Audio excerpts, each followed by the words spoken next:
Hello everyone and welcome to another episode of Kool KordZ.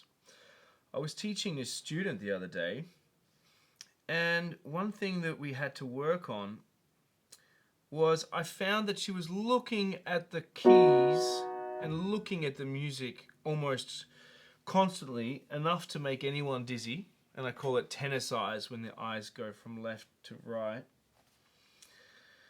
And I thought a way to minimize looking at the keys while you're reading, at least, is to trust your fingers. Now, Keith Jarrett said that the finger memory is one of the most important things about piano, and I think this exercise may help a lot of piano players who are struggling with this. And it's just to simply close your eyes and work through some intervals. Let's say, you can do Slaminski if you like, but that's super challenging. There's a video already on Slaminski. Just do the chromatic scale and don't play the note unless your finger is touching the note ready to play. Because what I see is people searching and then playing, and that's when you get these fluffy kind of notes where you're just searching for the note as you play.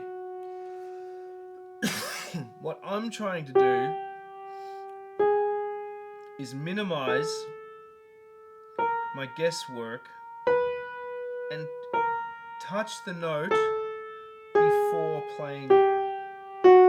For instance, also when I'm singing,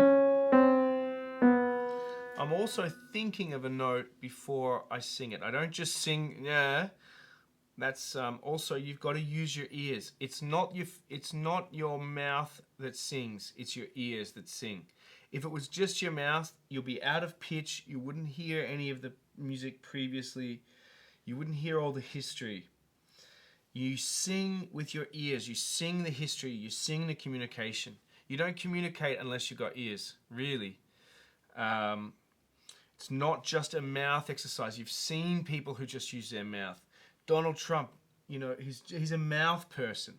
He's not an ear person. And you really see that when it comes to communication. So, or maybe I'm a mouth person as well with this rant. But if you're singing a note, you really hear it before you sing it, in the same way that you want to play the note. Now I'm playing tones, and I'm not touching the note. I'm not playing the note unless it's touching.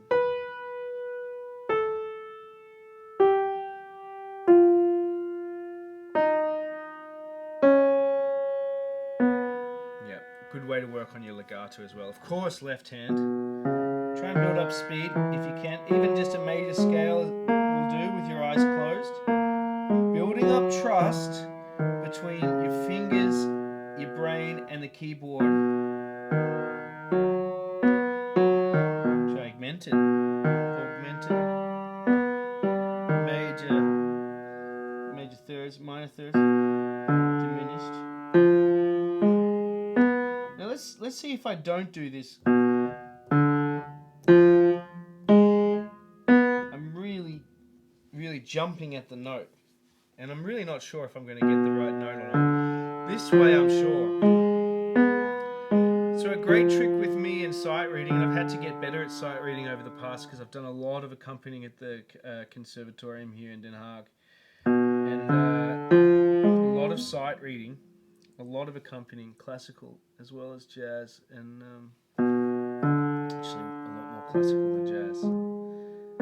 You have to have this finger memory because you cannot watch the music and look at all the notes at the same time. It's impossible.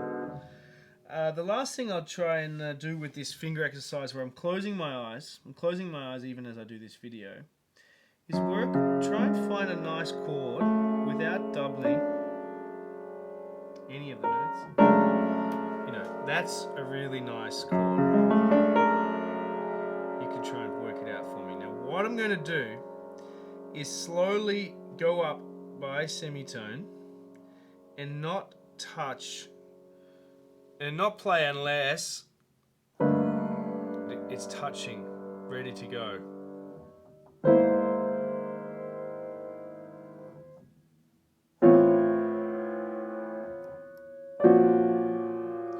Even hold one note while you get the others, so it's legato. Maybe this is the bottom note, and then maybe top note, hold. So you get this beautiful transition between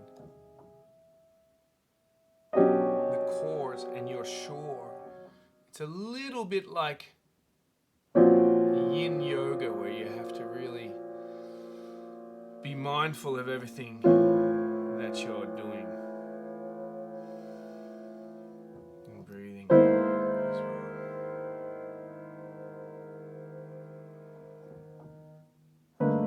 Of course, you can come up with some other cool chords as well.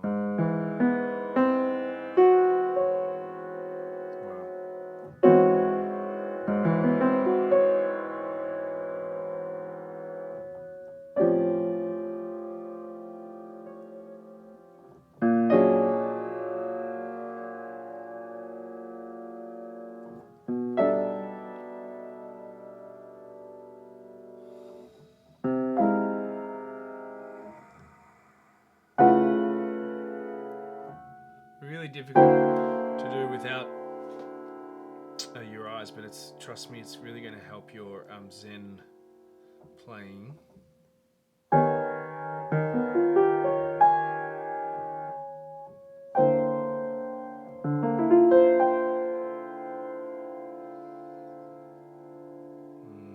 And it gets you really into this zone.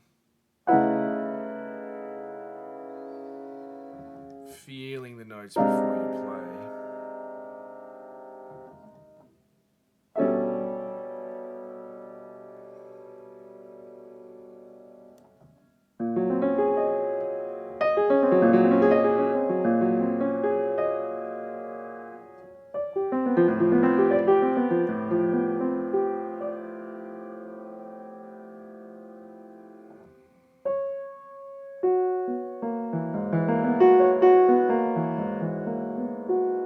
If you're wondering what chords I'm playing, don't even think about what chord I'm playing.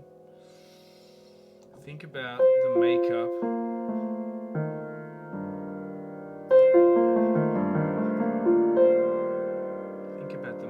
of fifths and sixths, and that can be diminished fifths, augmented fifths, or flat 6, 6, sharp 6.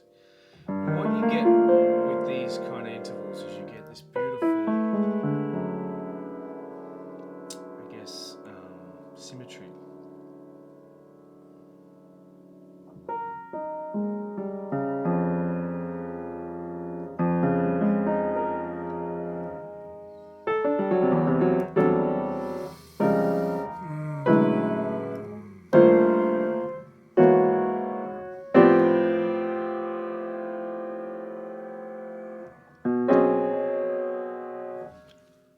So, there's a little exercise for you. We're going to call that the closed eyes intervals exercise. Hope you've enjoyed Kool KordZ. Happy practicing, happy summer. Please subscribe and we'll see you next time.